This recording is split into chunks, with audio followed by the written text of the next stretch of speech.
de América del Norte, y en el banco, primero que nada, queremos felicitar a los organizadores por ha sido un gran evento, ha sido muy interesante ver la diversidad de actores, el nivel de colaboración que se está llevando entre ambos países y esa búsqueda de soluciones conjunta.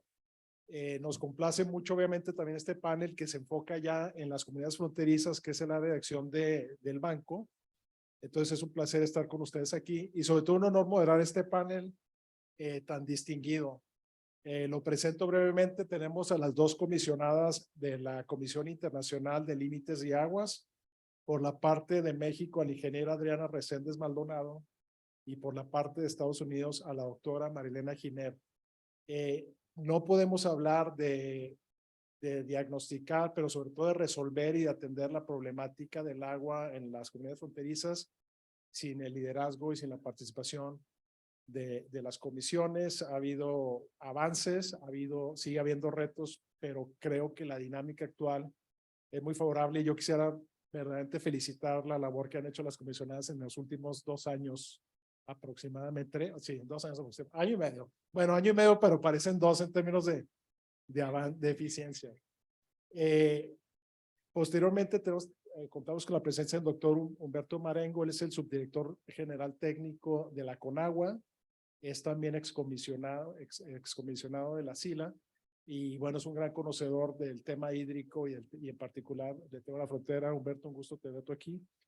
Y por último, mi nuevo amigo Raúl Rodríguez, a quien no tenía el gusto de conocer. Él es presidente del Consejo Consultivo del Agua, y me agradó mucho la idea de tenerte con nosotros, Raúl, porque creo que el sector público de la sociedad civil es un actor clave y quizás ha sido menos representado que otros en estos 2 días, ¿no? Entonces, un placer también tenerte y esperamos contar con tus opiniones.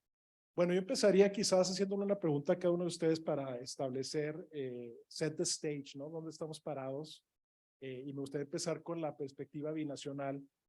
A cada una de ustedes, comisionados, preguntarle un poco cuál es el estado actual de los cuerpos de agua compartidos, el estado actual de los retos del clima, de la sequía, y obviamente a la luz del cambio climático que ya está aquí, pero que esperamos que se acrecente, ¿no? Y en ese sentido también, ¿cuáles serían los mayores desafíos que están viendo ustedes dos?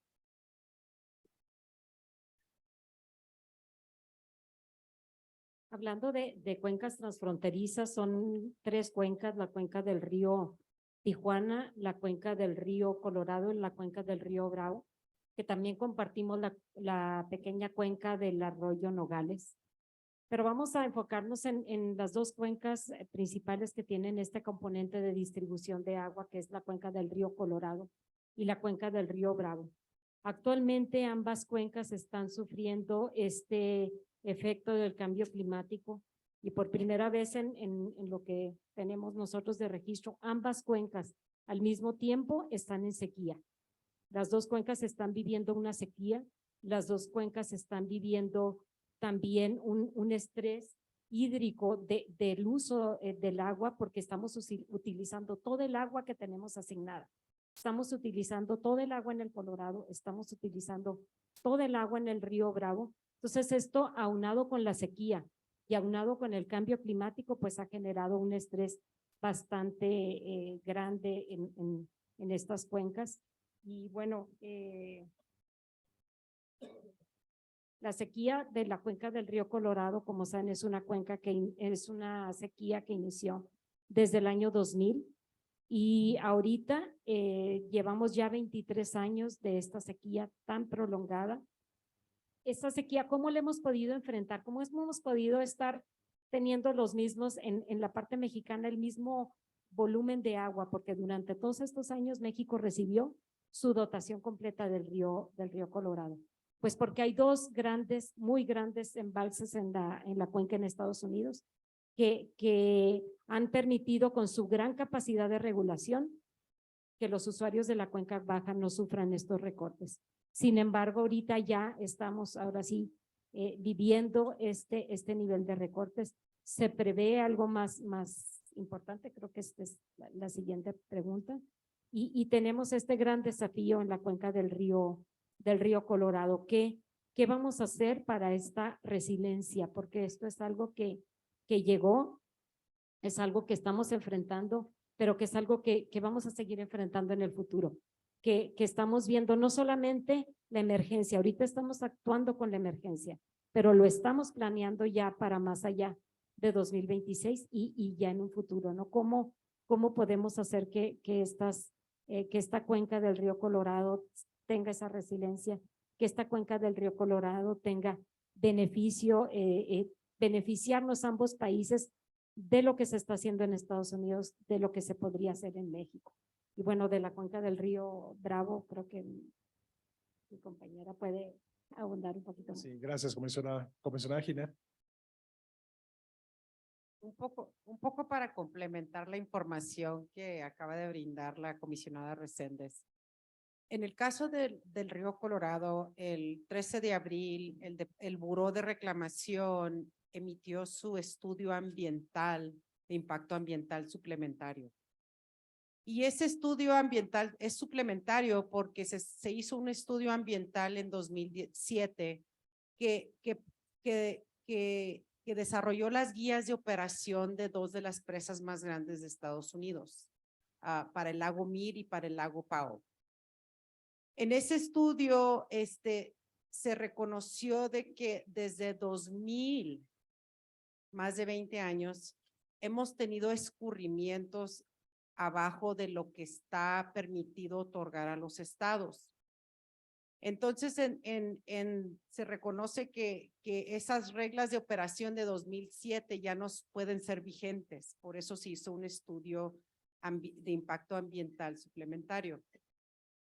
Este estudio arroja de que hay alternativa 1, seguir así como estamos, alternativa 2, recortes, y alternativa 3, recortes. Pero esos recortes que se están viendo para implementar para 2024, 2025 y 2026. Después de 2026 necesitamos desarrollar unas nuevas reglas de operación porque el estudio original de 2007 es para el periodo que termina en 2026. Bueno, ¿qué vamos a hacer los próximos 3 años? Para poder aguantar la cantidad de agua que tenemos ahorita en las presas, que es alrededor del 25%, más los escurrimientos que se están teniendo, que son menos de lo que se está usando actualmente, estamos hablando de una necesidad de recortes alrededor de 30% arriba de lo que se está haciendo ahorita, que es un 7%. Esto se ha ido hablando por 20 años. No necesariamente del impacto de cambio climático, no necesariamente del impacto de resiliencia. Eso viene con menos tiempo. Sin embargo, estamos viendo que el sector agrícola necesita una inversión muy importante que ya tiene este rezago. Y quizás los usuarios han visto, como dijo la comisionada, de que sí, no hay agua, pero me toca, dame mi agua. Me toca, abro la llave y me toca lo que siempre me ha tocado, ¿verdad? Y realmente estos últimos recortes en el río Colorado han sido en los últimos 2 años, pero es un 7%, no es mucho, ¿verdad? Y ahora estamos viendo de que si no tenemos desde 2024, desde un recorte de alrededor del 30%, el sistema se va a colapsar y no va a haber agua, ¿verdad? Y sabemos que casi el 100% del agua de Tijuana viene del río Colorado. Entonces, acción es necesario inmediatamente, ¿verdad? Y eso estamos viendo. ¿Qué son los retos? Pues los retos son qué podemos hacer con tan poco tiempo y qué son los recursos disponibles, ¿verdad? Para ir avanzando eso. Y eso es lo que estamos viendo. En el caso del río Colorado, ese tiene mucho reconocimiento porque abasta 7 estados en Estados Unidos, que son 14 senadores, ¿verdad? Eso son mucho poder político, ¿verdad? Y en ese aspecto estamos hablando de 40 millones de habitantes. Ahora vamos a transicionar al río Bravo, que también está teniendo sequías. En el caso del lago Mead, lago Powell, tienen un 25%, un poco de capacidad, más o menos el 25% de agua. En el caso de Amistad y de Falcón, estamos bajó al nivel del 23% y 9%, que son dos de las presas más grandes de Estados Unidos también. En el caso de Amistad, rankea número 12 en Estados Unidos y en el caso de Amistad creo que es como 26, ¿verdad? Y en este caso, pues nada más tenemos un estado, ¿verdad? Y pues el poder político no es tan grande y aparte la población que abastece. Sin embargo, es una población sumamente vulnerable. Si uno toma esa población y lo aglomera como un estado, sería uno de los más estados, sería el estado más pobre de Estados Unidos, ¿verdad? Entonces es un estado muy vulnerable. Son comunidades muy vulnerables. Entonces, aquí estamos viendo que y ahora, bueno, ahora Amistad, aparte de que tiene problemas de estructurales, también tiene un abastecimiento, digo, está lleno al nivel de más o menos el 40%, y Falcón está más o menos al 9%, sigue más o menos al 9%, y estamos teniendo problemas de operación en esas dos presas, que son patrimonio de los dos países, ¿verdad? Es un ejemplo de colaboración binacional donde dos países están operando una presa y tenemos mexicanos y americanos trabajando lado a lado, abriendo compuertas, generando energía a diario, ¿verdad? Así es que en ese sentido somos diferentes a algunas instituciones binacionales porque sí operamos infraestructura importante, ¿verdad? Entonces, el reto allí es igual, la falta de agua para los usuarios agrícolas. Y estos usuarios agrícolas, pues también ellos más o menos tienen una industria de 1.200 millones de dólares en generación de ingreso para esa zona. Entonces, políticamente, pues tenemos nuestros retos ahí también. Gracias, comisionada. Y qué bueno que destacas también el tema del río Bravo, ¿no? Yo creo que el tema del río Colorado, todos nosotros vemos 3 noticias en nuestro teléfono a diario sobre el río Colorado, como dices tú, mucha presión política, mucha visibilidad y a veces falta, ¿no? En el río Bravo. Y quizás adelantándome para que vayas pensando en tu siguiente intervención, de los éxitos que ha habido en el río Colorado, qué podemos aprender que se pueda aplicar en el río Bravo. Y como decía Resende, yo creo que algo que hace distinto al río Bravo es que México tiene que hacer entregas importantes también ahí, a diferencia del Colorado, lo cual genera también algunos retos o soluciones que están viendo ustedes, ¿no? Doctor Marengo, siguiendo un poquito con el mismo tema de parte del gobierno federal, ¿cuál cree usted que son una vez más, los retos más importantes en la zona norte? Pero más que eso, ¿qué medidas están tomando? ¿Cómo están priorizando sus acciones, sus inversiones? Muchas gracias, Salvador. Muchas gracias a todos ustedes. Felicidades por este evento tan padre, en un lugar tan bonito y con este panel tan distinguido.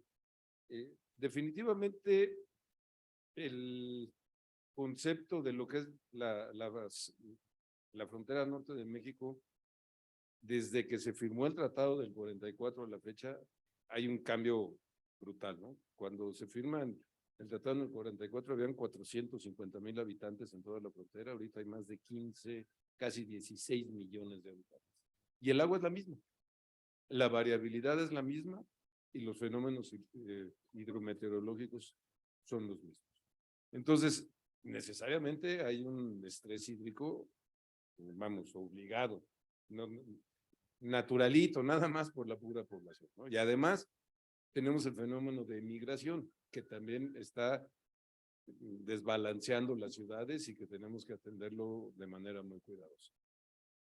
En esta parte, yo quisiera, ya no redundando demasiado en lo que dijeron las comisionadas, pero el Tratado del 44 en sí son 2 tratados diferentes. Uno es la Cuenca de Colorado y otro es la Cuenca de Bravo, bajo ópticas diferentes.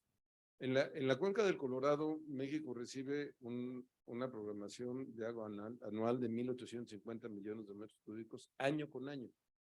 Y como bien lo señalaron las comisionadas, ahorita la óptica es que vengan recortes y que vengan disminuciones. En el Bravo no. En el Bravo, cuando se firma el tratado, se vio la óptica de la variabilidad del Bravo, de la entrada de fenómenos meteorológicos, frentes fríos, huracanes, y con esa variabilidad México ha podido pagar. En los 76 años de existencia del tratado, llevamos 35 ciclos. O sea, en promedio el tratado se ha cubierto cada 2 años. Entonces, esa variabilidad es un gran instrumento que existe y que debemos de tener. Entendemos que Texas, como nos señala María Elena, quisiera tener un agua constante año con año y programarla. Lo entendemos. Yo creo que hay que hacer las medidas para que eso pueda suceder, pero que a fin de cuentas, en este contexto, podamos avanzar. Creo que hoy en día en Conagua estamos teniendo una creación de grupos de estudios hidrológicos con el río Colorado, con el río Bravo. Hemos estado avanzando fuertemente y yo lo que veo venir, vamos, es que tenemos que planear con el vaso medio vacío, con el que se van a seguir presentando sequías, con el que vamos a seguir teniendo problemas de escasez de agua, pero también en lo personal, los fenómenos hidrometeorológicos tienen una ciclicidad. Esa ciclicidad se mostró el año pasado con lo que le llamamos el monzón mexicano. Durante los meses de septiembre a diciembre, llovió como hace 50 años no llovía en el noroeste. Se llenaron las presas de Sonora, de Sinaloa y de Chihuahua. Llenas. Hoy en día, le comentaba aquí a don Eugenio Barrios y a Mario López que todavía el vertedor de la presa del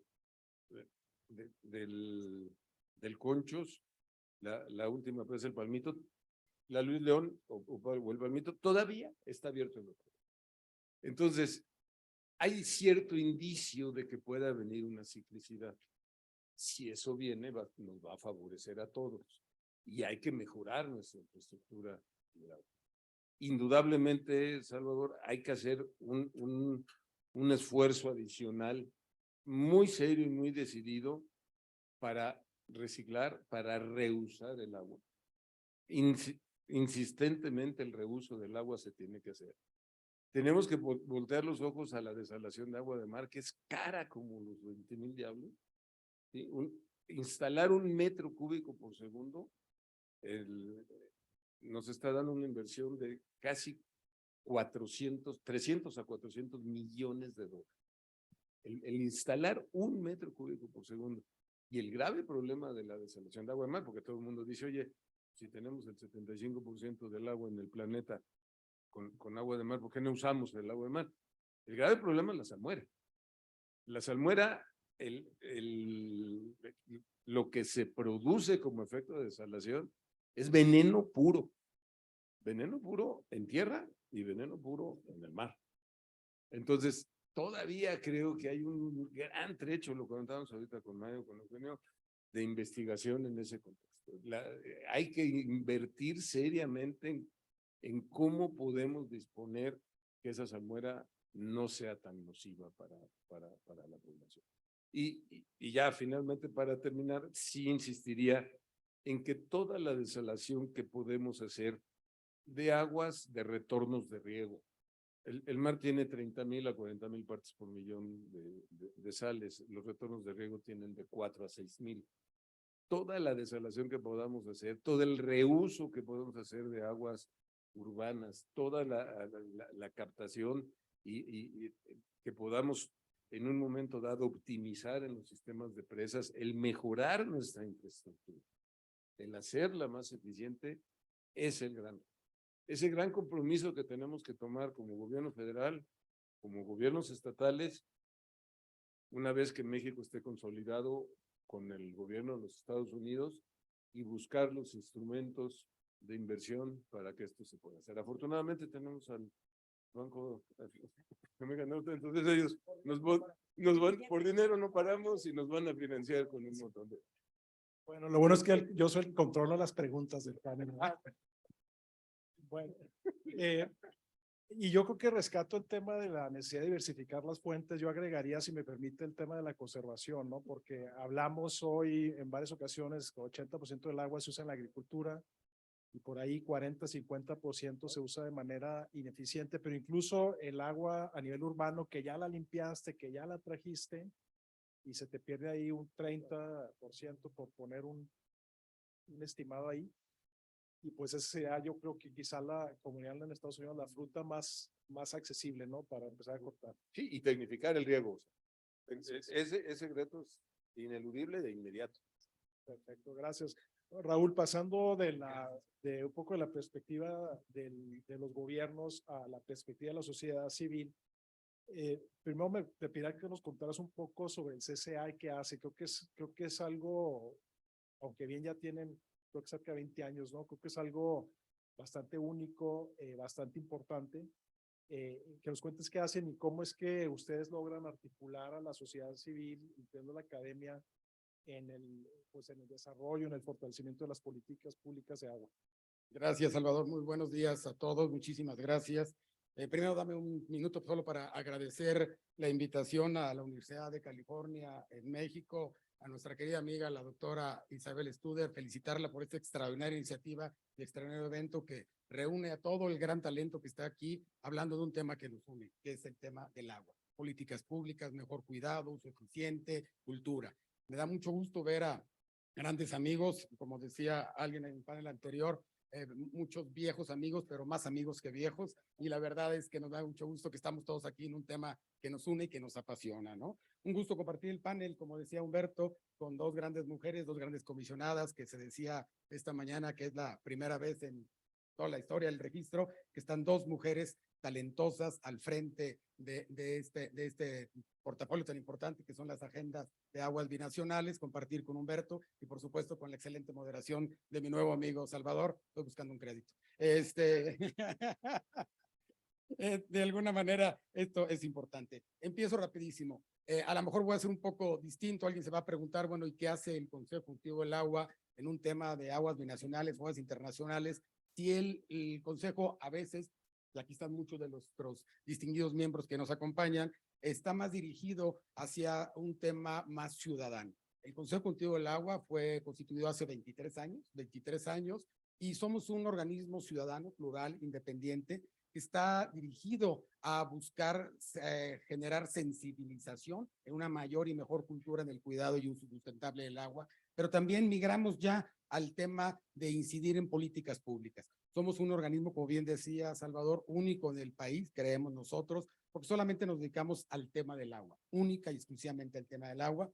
Los demás temas que están alrededor de él son muy importantes, pero estamos focalizados a políticas hídricas. Somos el único organismo hasta la fecha que estamos referidos en la Ley de Aguas Nacionales, en el artículo 14 bis, como un órgano de consulta del Ejecutivo Federal a través de CONAGUA, y bueno, pues de alguna manera somos un organismo que con todo este trabajo que se ha hecho tiene una gran fortaleza, sus miembros. Nosotros aglutinamos a 3 grandes vertientes de miembros, que son el talento de la academia, muchos de ellos que están aquí con nosotros, ese gran activo y ese conocimiento, el gran entusiasmo y también conocimiento y talento y aportación de los organismos sociales, varias ONGs, ANEA, ANUR y otros tantos organismos que están relacionados con el agua, y un tercero no menos importante que genera un tema de palanca de desarrollo en el tema del agua, que es el sector productivo. Las grandes empresas y grandes, medianas y pequeñas que están preocupadas y ocupadas por el tema del uso eficiente del agua también están con nosotros.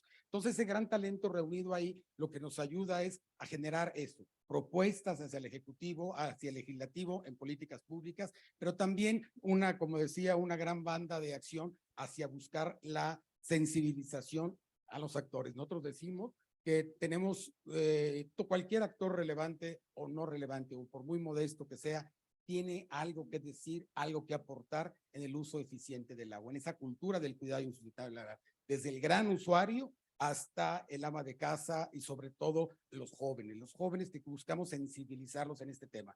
En la mañana escuchamos con gran atención el tema de la problemática que tiene el río Colorado, Bravo y Tijuana, particularmente el Colorado, donde por la parte norteamericana ya 3 estados de los 14 que mencionaba Marilena pues ya decidieron recortar, Arizona, California y Nevada, si no mal recuerdo, de 3 de 7. Entonces, pues de alguna manera estamos viendo esa gran problemática, pero vemos también que hay muchas más problemáticas. Lo comentamos en la mañana y ahorita lo comentó Humberto, en los usos del agua en este país. Muchos lo conocen, pero muchos no los conocen. Pues realmente tenemos un área de oportunidad, no de amenaza, no como de culpabilidad, sino de oportunidad en el sector primario. El sector primario, que en México, tú me corregirás, Humberto, es el que consume el 76% del agua de este país. El sector primario, agricultura, la parte del público urbano, el uso doméstico que llega por las redes sociales, el 14%, redes de generación eléctrica quitando hidroeléctricas el 5%, y la industria solo el 5% del gran total. Entonces, estos son los usos. Entonces, ¿dónde está el factor de oportunidad para resolver el problema del agua? En el 76%. Yo lo veo de una manera positiva, ahí vamos a hacerlo. Y ahí requerimos temas tan importantes que ahorita en mi segunda participación lo diré, para el tema de cómo atender esa parte, sobre todo en los distritos de riego. Si ahí está el tema, cómo buscar. Nosotros celebramos, y con eso termino esta primera intervención, de que después de muchos años se logró por parte de la legislatura darle más presupuesto con agua. Teníamos una tendencia creciente en los últimos 7, 8, 10 años. Ahora, a partir del ejercicio 22 para este ejercicio 23, se logró incrementar en más del 100% la parte de Conagua. Sé que no es solo ese recurso de agua para el país, pero es un recurso importante, no suficiente. Entonces, nosotros lo que buscamos es cómo apoyar a través de esa gestión con el legislativo, ese poder ciudadano de todos ustedes, buscar enfocarlo en decirle en este caso, que son los que manejan el presupuesto de egreso de la federación, al Congreso decir, el agua requiere más recursos, por lo pronto. Y para tecnificar esos 82 distritos de riego, se requiere una mayor inversión, pero también una mayor inversión en el cuidado del mantenimiento de las redes de agua, que son las fugas, ¿no? Que en el promedio nacional andan del 40%, en el Valle de México creo que llega al 55%, que es casi comparándolo, haciendo analogía, todo lo que viene del Cutzamala prácticamente se va en fuga. Sería mi primera intervención, Salvador, para poder extenderme posteriormente. Gracias, Raúl. Yo creo que en el contexto que estamos hablando siempre existe un poco la visión del vaso medio lleno y el vaso medio vacío, y creo que a veces siempre hablamos del vaso medio vacío, ¿no? Algunos de nosotros somos más pesimistas que otros y nos enfocamos mucho en el problema, pero creo que también ha habido avances importantes, ¿no? Algunas de las minutas han logrado pues transformar la manera en la que se colabora entre los gobiernos. Ha habido algunos logros importantes. Quería ver si nos platicaban un poquito las comisionadas sobre estos logros y sobre todo cómo creen que se pueden potenciar, ya sea hacia el Río Bravo o bien incluso en Río Colorado, cuáles serían los siguientes pasos en esta colaboración binacional.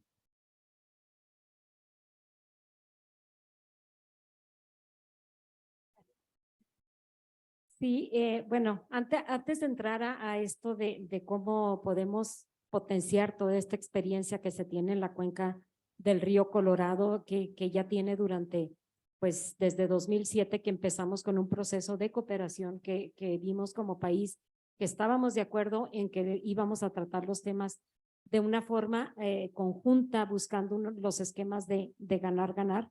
Comentar que sí, efectivamente en Estados Unidos están ahorita definiendo sus políticas de operación en la cuenca del río Colorado en los Estados Unidos. Estamos ahorita en un proceso de intercambio de información, de conocer qué es lo que están preparando. México todavía no ha decidido, no hemos llegado a ese momento de ver cómo México participaría en este aspecto, que seguramente será en el marco de una paridad y de una proporcionalidad. Pero comentarte un poquito la experiencia que vivimos. La experiencia del río Colorado es una experiencia de cooperación. Aquí hay varios actores varias personas que fueron actores de esa cooperación. Veo al doctor Patiño, a Carlos de la Parra, a Mario López, que fueron también como precursores de todo esto que fue generando la confianza sobre todo, al haber intercambio de información, al conocer a Estados Unidos, al abrirnos la puerta a la información, se generó esa confianza. Y yo creo que fue generando este tipo de acuerdos poco a poco. Creo que el tema ambiental fue algo que apoyó muchísimo en la parte ambiental a los acuerdos binacionales. Creo que lo que se ha logrado en el Río Colorado en materia ambiental es algo a nivel de ejemplo mundial. Y es algo que queremos continuar con esto porque sabemos que el medio ambiente es un usuario más. Entonces, queremos replicar esto a iniciativa, lo voy a decir sinceramente aquí, a una gran impulsora de ver cómo podemos replicar el esquema del Colorado en el río Bravo. El río Bravo que también está sufriendo una sequía inmensa. Los 2 años pasados, comentaba el doctor Marengo que se presentó este año, el 2022, un fenómeno que permitió llenar las presas. Pero los 2 años anteriores tuvimos los menores escurrimientos al río Bravo de los que tenemos registro como comisión. Nunca habíamos tenido unos escenarios muy por debajo del escenario extremadamente seco. O sea, de verdad era una situación muy crítica la que se vivieron los 2 años anteriores, cerrando el ciclo 35, los 2 primeros años. Increíble. Entonces tenemos que ser más proactivos y en buscar unos esquemas de cooperación como en el Colorado que nos permitan ahora sí que tener, replicar este esquema de cooperación que tuvimos, generando esta confianza, generando este intercambio de información y buscando estas oportunidades, que la sociedad sea parte también de estas oportunidades en el río Bravo. Y bueno, estamos tratando de establecer los grupos de trabajo que tenemos en la cuenca del río Colorado, replicarlos en la cuenca del río Bravo, para que ahora sí, integrando a muchos más elementos, a muchas más instituciones, organizaciones, dependencias, al problema podemos identificar la solución al problema. Sí, un poco para complementar lo que comentó la comisionada Reséndez. Las 2 secciones de la SILA de Estados Unidos y México tienen una herramienta que se llama ACTA, o MINUTE en inglés. Y esa herramienta, cuando negociamos, en este caso las 2 comisionadas, pues pedimos con involucramiento de Conagua y Cancillería y el Departamento del Estado también se involucra en todo este proceso, pero cuando se firman esas actas, se firman como acuerdos internacionales, ¿verdad? Y en ese caso, las SILAS y la IBWC siempre han tenido éxito en negociar conflicto. O sea, hay muy pocos casos donde no se ha podido negociar algo y realmente se ha podido evitar conflicto. Entonces, en este caso, lo que comenta la comisionada, que ella fue una de los cerebros detrás de esas actas 319 y acta 323, la que sigue después de la 319, es que en el acta 319 en el Río Colorado se invirtieron de fondos del Buró de Reclamación de Estados Unidos en obra de eficientización para los usuarios. Entonces fueron 21.5 millones de dólares lo que se invirtió. Y también dentro de eso se incluyó agua para el medio ambiente, que hubo un trabajo tremendo de restauración. Esa acta 319 concluyó en 2017 y se vio como un piloto y donde se pudo comprobar de que pudiera funcionar. Entonces ya después en 2017 salió acta 323 que se concluye en 2026 y esa acta tiene alrededor de 32 millones de dólares disponibles para inversión en México, igual para lo mismo. Entonces, ahorita estamos en esa etapa de poder hacer obra en México y la mayoría fueron, por ejemplo, algunos descanso de tierras, reconstrucción de canales, telemetría, ese tipo de trabajo, ¿verdad? O sea, obra dura que pudiera lograr conservación de agua. Pero estos fondos vienen a costo de un intercambio de agua y el éxito en el Acta 319 fue de que el monto de agua que se dejó en el lago Mead subió el nivel de Mead casi 1 metro o 2 a 3 pies. Entonces, ese aumento en el nivel, pues, permitió mantener ciertas entregas de agua. Entonces, un poco el huevo y la gallina, ¿verdad? Inviertes para dejar agua en Lago Mead para que te entreguen más. Eso es más o menos lo que estamos haciendo, ¿verdad? Y esos éxitos, se formaron grupos de trabajo, hubo mucho intercambio con las ONGs, que ellos son los que tienen mucha credibilidad con los usuarios. Y eso es algo que queremos replicar en el Río Bravo. El Río Bravo está como a 15, 20 años atrás de este proceso. Pero yo creo que algo que es importante resaltar es que aquí ha habido cooperación, que las dos islas hemos podido colaborar y coordinar, que incluye a Conagua, Departamento del Estado y Cancillería, ¿verdad? Y esa cooperación es lo que ha podido llegar a no tener conflicto entre los dos Estados Unidos, entonces, los dos países. Así es que sí, la situación es grave y sí, la situación, normalmente, como me dice Salvador, yo hablo siempre con mucha risa y mucha sonrisa, pero ahora no tengo nada de eso porque la situación es muy difícil, ¿verdad? Estamos hablando ya que esto ya de veras, es ya de veras, ¿verdad? Y aquí yo sé que vamos a lograr algo, lo sé, porque no dejamos de tener aquí 200 años de colaboración, ¿verdad? Y ni yo ni la comisionada vamos a ser los que vamos a romper esa colaboración, y menos aquí con el doctor Marengo, ¿verdad? Somos buenos vecinos y sabemos que hay retos en ambos países. Gracias, Marilena. Me gustaría, obviamente, tanto la colaboración binacional como el liderazgo del gobierno federal son fundamentales. Pero Humberto, me gustaría preguntarte un poquito cómo ves tú el papel que deberían estar jugando, que están jugando los gobiernos subnacionales, estados y municipios, que a fin de cuentas son muchas veces, como dirán en mi pueblo, los dueños de las canicas, ¿no? Son los que tienen los fierros, son los que operan, son los que tienen que pagar electricidad, etcétera. Entonces, ¿qué crees que están haciendo bien? ¿Qué sientes que les falta? Y como corolario, pues, ¿cómo le haríamos para que dichos gobiernos puedan financiar y fondear la infraestructura que se necesita para lograr una mayor resiliencia? Muchas gracias, Salvador. Bueno, yo empezaría primero que nada que la gran labor, del gran trabajo que ahorita tendremos que estar haciendo, que tenemos que hacer, es con los usuarios de los distritos de red. Bien señalaban hace un momento, me parece que Mariana decía que de todas maneras decimos que hay recorte y reciben la misma cantidad de agua. A fin de cuentas, tenemos que ir verdaderamente por el ahorro sustancial del agua. Y eso significa cambiar una forma de trabajar y de vivir que ha tenido la gente en los últimos 100 años.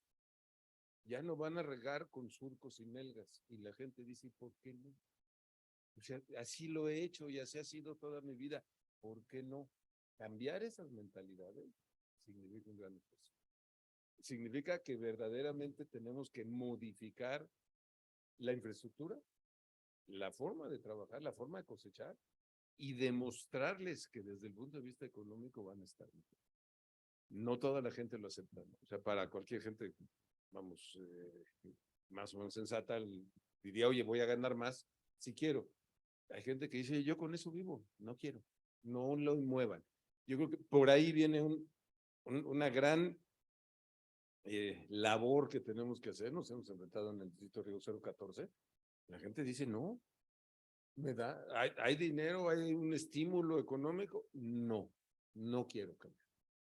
Tenemos que hacerlo. Ese es el primer punto que yo creo que tendría que venir como una educación, una forma de trabajar, un convencimiento con la gente en que la productividad el día de mañana se vuelve algo verdaderamente importante. Y indudablemente, Salvador, viene la parte de colaboración con las ciudades, con los municipios, con el gobierno federal por las obras. Hicimos una identificación de toda la problemática de las aguas residuales, de las aguas negras en la frontera, y es, ¿no? Espanta. Está bien. Hay un programa de inversión que hemos hecho con EPA, con el apoyo de IBWC, lo ha hecho la SILA del programa Saneamiento de la Frontera Norte, programa vamos, muy ambicioso, de casi 15,000 millones de pesos para sanear la frontera norte y con un gran apoyo económico por parte de Estados Unidos. Ahí el ingeniero José Dolores Gutiérrez ha sido el gran actor con las personas de EPA, con Doug Leiden, con varios de los personajes, para buscar esos recursos que hoy en día ya están programados con ustedes y con los créditos con ustedes. Ya se va a hablar de un saneamiento muy importante, pero ese saneamiento no debe quedarse nada más en saneamiento, debe quedarse en un reuso. No es que agarremos el agua, la saneamos y la tiramos al mar, no. Hay que sanearla, limpiarla, hacer un tratamiento terciario y volverlo a usar. Y poderlo hacer en prácticamente todas las ciudades. Entonces, viene un proceso en el que tenemos que hacer copartícipes a los gobiernos de los estados. Hay un gran número de plantas de tratamiento construidas por Conagua, entregadas a los gobiernos de estados, a los municipios, de acuerdo al artículo 115 constitucional, que al año o a los 2 años de estar operando, detienen operaciones. Y detienen operaciones, ¿por qué? Porque el tratamiento de agua demanda mucha energía. La demanda 24 horas del día, en horas de máxima demanda y en horas base también. Y resulta que los municipios no reciben, o si los reciben, los usan en otras cosas, y no le invierten a mantenerlas. Entonces, no es un problema privativo de la frontera norte, nos pasa en todo el país. Los municipios en un momento dado no le están destinando a la importancia que tiene el agua limpia que debemos de aspirar en todo México. Hay que reforzar, hay que hacer talleres, hay que hacer una serie de misiones de educación para que pueda aplicarse en todo el país. Y nada más para terminar, Salvador, una presión que le quisiera hacer a Raúl. La Ciudad de México, promedio, recibe entre Pozos, Cuchamala y todos los temas 60 metros cúbicos. Usamos 40, o sea, lo que sale ya como aguas residuales son 40, o sea, es menos del 20% entre pérdidas y uso.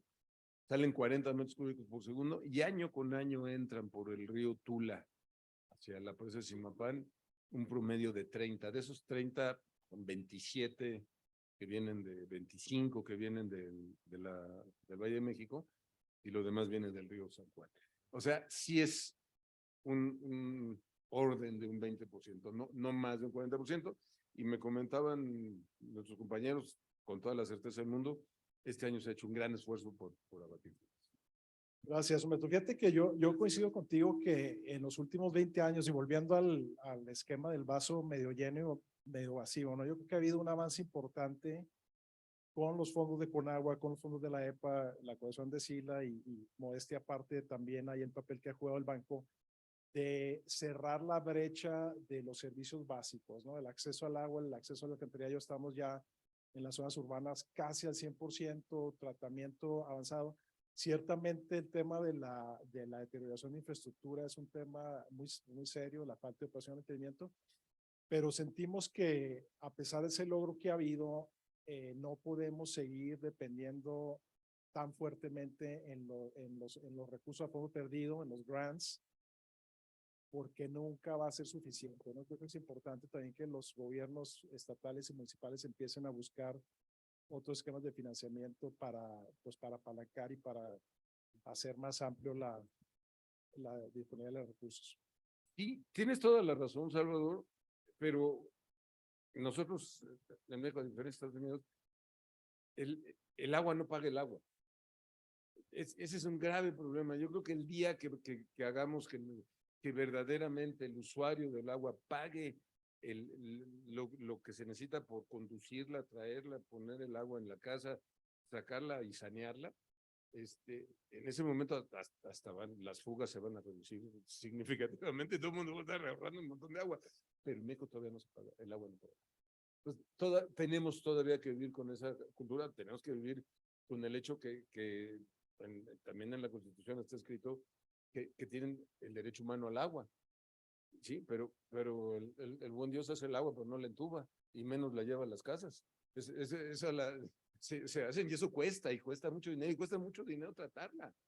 Esa es la parte que yo creo que hay que todavía hacer una conciencia. 100%, creo que ese nos daría para otro panel aquí, pero se nos acaba el tiempo, Raúl, siendo que es un evento de la Universidad de California, me gustaría preguntarte un poquito más sobre el papel que está jugando, que debe jugar la academia para una vez más proveer la información necesaria para el diseño de la política, para la toma de decisiones. ¿Qué sientes que se está haciendo bien, que se podría ayudar? Y después de ti, le pediría a cada uno de ustedes un minutito más. ¿Dónde creen que la academia les podría apoyar en temas ya muy específicos, ¿no? Sin ser académico y con todo respeto, creo que algunas de las cosas que se oyen en estos paneles es que falta investigación más aplicada a los problemas, que llega a encontrar soluciones que se puedan implementar, ¿no? Entonces, Raúl, por favor. Gracias. Sí, gracias, Salvador. No, sin duda has tocado un tema fundamental para nosotros y creo que para todos van a coincidir. El tema de la participación activa de la academia es fundamental. Son el talento que sabe, que junto con los demás actores podemos generar propuestas. Nosotros hablamos en el Consejo Cultivo del Agua de hablar de soluciones. Diagnósticos ya los conocemos, todos ya generamos, sabemos la problemática, lo que puede venir, pero a veces no hablamos tanto de soluciones concretas, viables, asequibles, que realmente puedan hacer.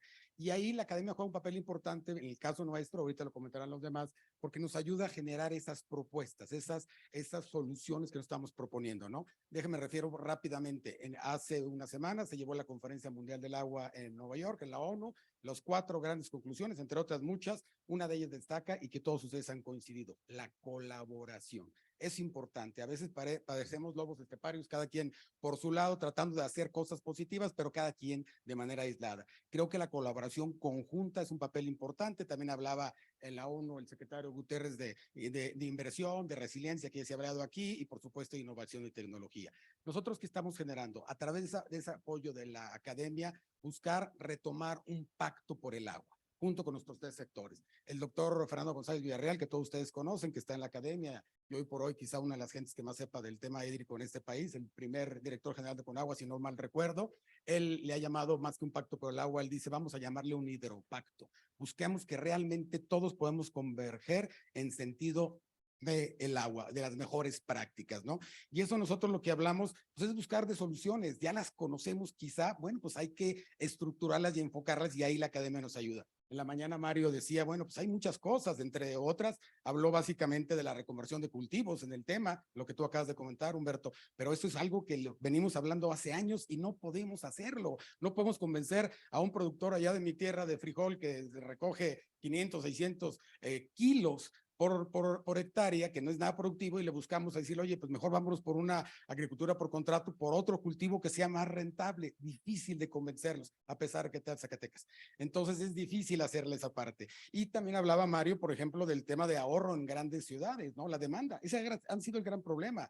Podemos estar de acuerdo o no con Aldo, perdón, de si llegó o no el día 0 en Monterrey. La verdad, mucha gente en Monterrey dice que sí, porque le abrió la llave y no salía, y no había manera de tener ese agua, pero tiene una demanda de más de 6 millones de habitantes que tiene la zona metropolitana y creciendo, que no lo tenía hace 5 o 6 años, y que se abastece el 60% de aguas superficiales, ¿no?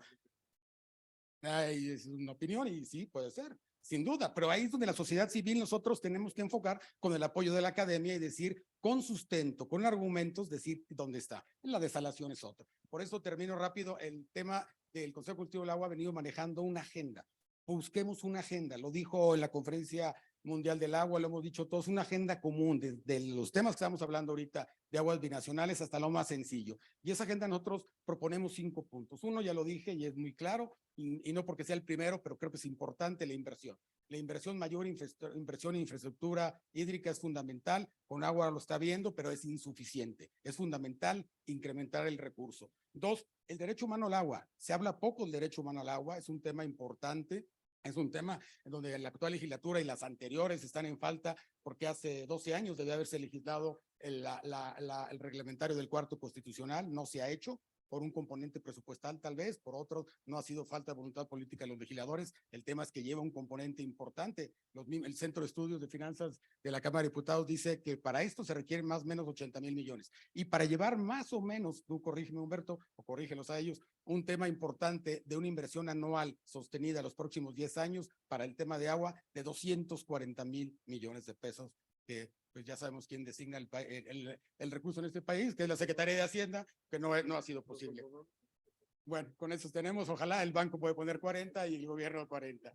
El otro tema que nosotros manejamos en la agenda, que hablemos todos de ese tema y generemos conclusiones con la academia, es la seguridad hídrica. La seguridad hídrica entendida como esa arquitectura institucional para tener con agua suficiente y de calidad. La penúltima, la Agenda 2030. Parece ser, y lo digo con todo respeto, que a veces nuestro gobierno federal no está muy involucrado, y no es tema de Conagua, en la parte de la Agenda 2030, el tema de los 17 Objetivos de Desarrollo Sostenible, donde el agua tiene uno muy importante, que es el número 6. Y el último que nos dio origen al Consejo, no menos importante, lo dije hace un momento, una mayor y mejor cultura en lo que es el cuidado y el uso sustentable del agua, la sensibilización. Nos da mucho gusto que ahorita ya muchas instituciones, ustedes están oyendo ya las campañas, ya donde dice ahorra el agua y todas las recetas que conocemos. Pero a veces la gente dice, oye, pero pues yo si ahorro agua y pongo mi cubeta y cada minuto son 25 litros que ahorro, pero pues si el campo gasta miles de litros, pues empieza por ti, empieza por tu casa y vamos viendo los temas poco a poco bajo una agenda.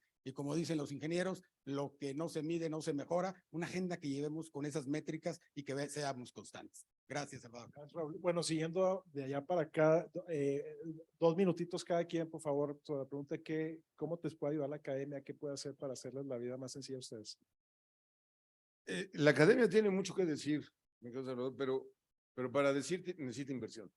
Yo lo primero que haría sería que verdaderamente de los ahorros, de los recursos, del valor del agua que ahorita se está dando en la parte ambiental, destináramos un recurso importante para hacer esa necesaria investigación. Por primera vez en muchos años, estamos haciendo una optimización del uso de las presas en México. Y eso obedece a modelos de optimización. ¿A qué me refiero? Tenemos la costumbre que cuando llega el agua a las presas, los usuarios de los distritos de riego dicen, me das el agua que llegó. Esa es la que tengo concesionada. Y ahorita la diferencia es, te doy el agua que me demuestras en tu plan de cultivos, pero además tengo que guardar y optimizar para años futuros.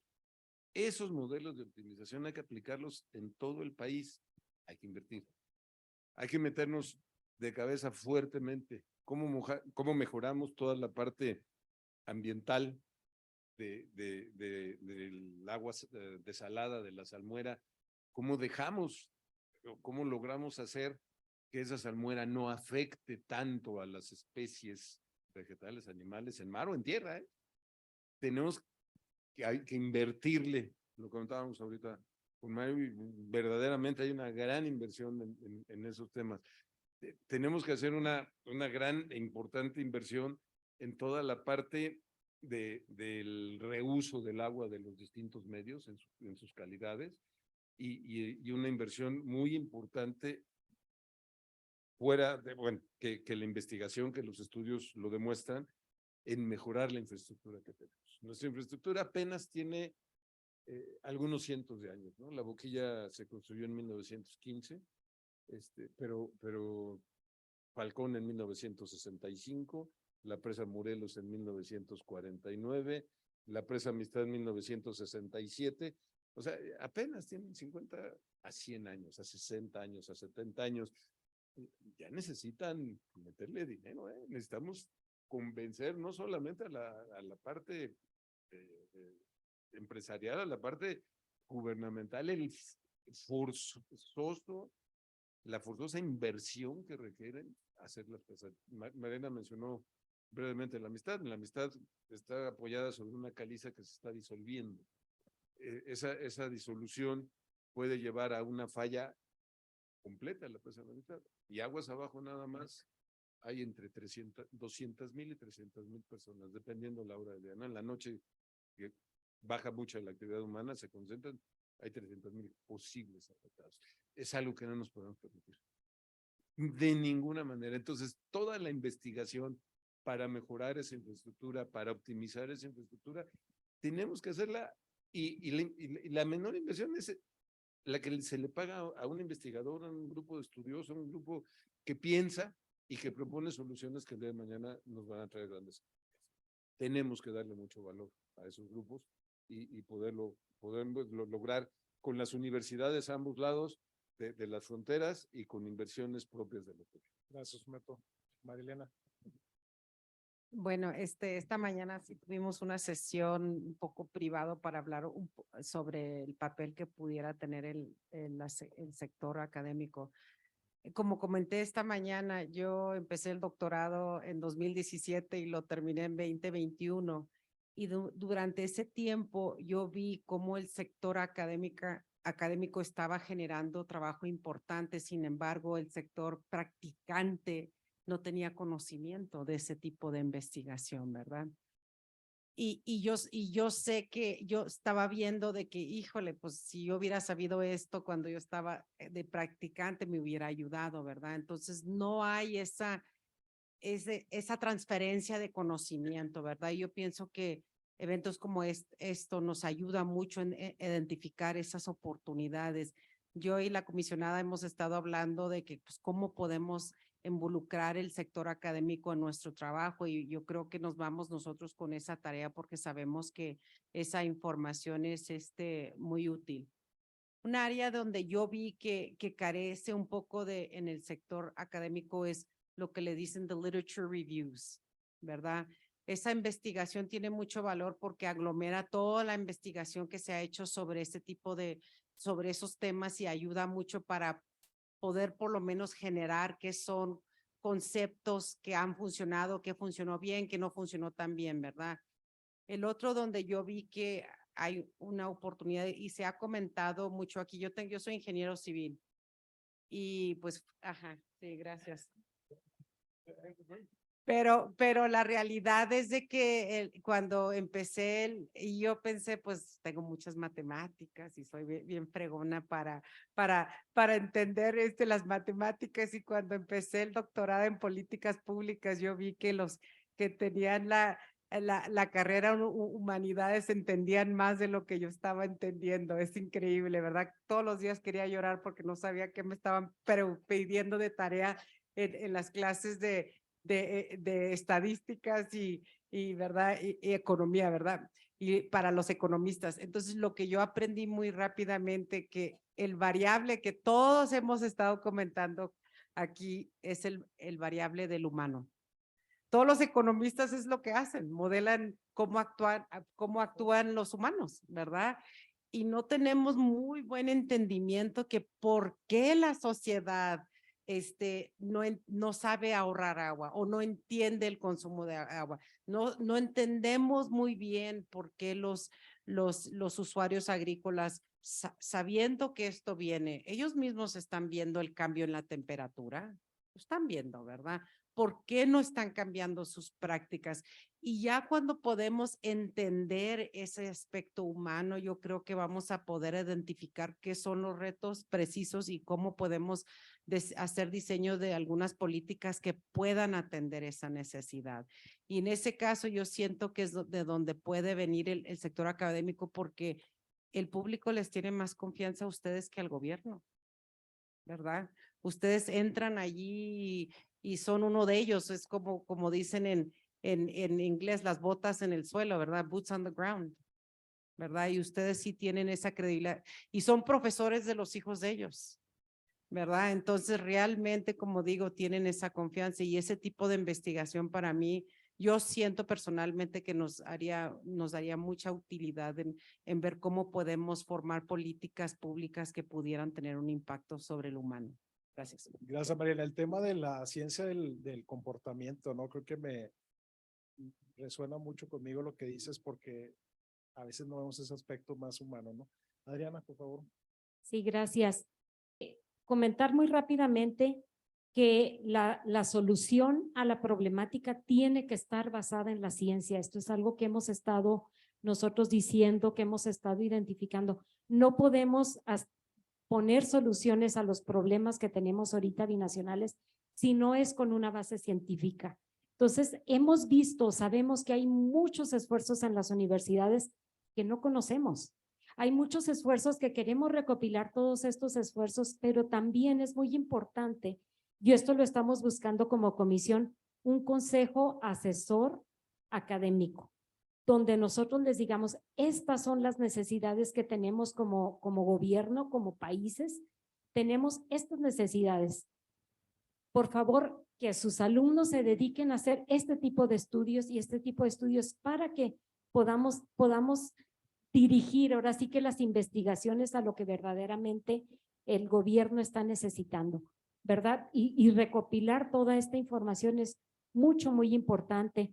Tenemos que puntualizar, yo traigo aquí muchas ideas que pudiéramos puntualizar como necesidades que, por ejemplo, me va a decir a una universidad, eso yo ya lo tengo, esto yo ya lo tengo, o buscarlo, simplemente lo que comentamos aquí, la tecnificación y la modernización del distrito de riego. ¿Cuáles son las mejores prácticas? Un diagnóstico de cómo está el distrito, un diagnóstico de cómo están los usos municipales, qué se requiere para tener esta sinergia entre el distrito de riego con los usos municipales. No puede haber un desarrollo económico sin algo sustentable, sin voltear a ver el tema del agua. El desarrollo económico está ligado con el tema del agua. Hay muchos aspectos que integran toda esta problemática en la región. El tema de sismicidad que comentaba ahorita la senadora. El acta 318 de la comisión atendió este tema y bueno, hay muchos aspectos que se pueden y que se deben relacionar y que la ciencia debe de ayudarnos y sobre todo los aspectos sociales, ¿verdad? Algo tan importante que muchas veces se deja de lado el aspecto social, pero no puede haber soluciones sin la participación de la gente, sin esa conciencia de los usuarios. Gracias, Adriana. Desafortunadamente se nos termina el tiempo. Yo les quiero agradecer su participación, agradecer a los organizadores, por supuesto, al público por acompañarnos. Y con eso les pediría, por favor, un aplauso para los panelistas. Gracias.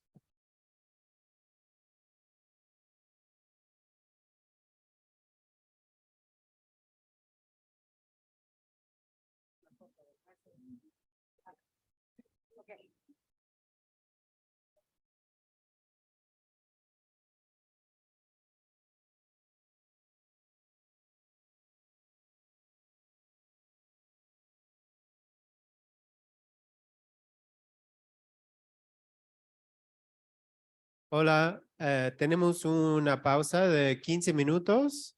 Vamos a empezar con el próximo panel, perdón, de 10 minutos.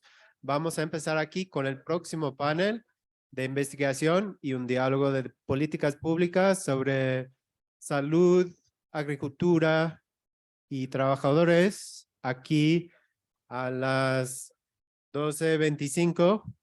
We'll begin the next panel here in 10 minutes at 12:25. On health, agriculture, and farm workers. Thank you.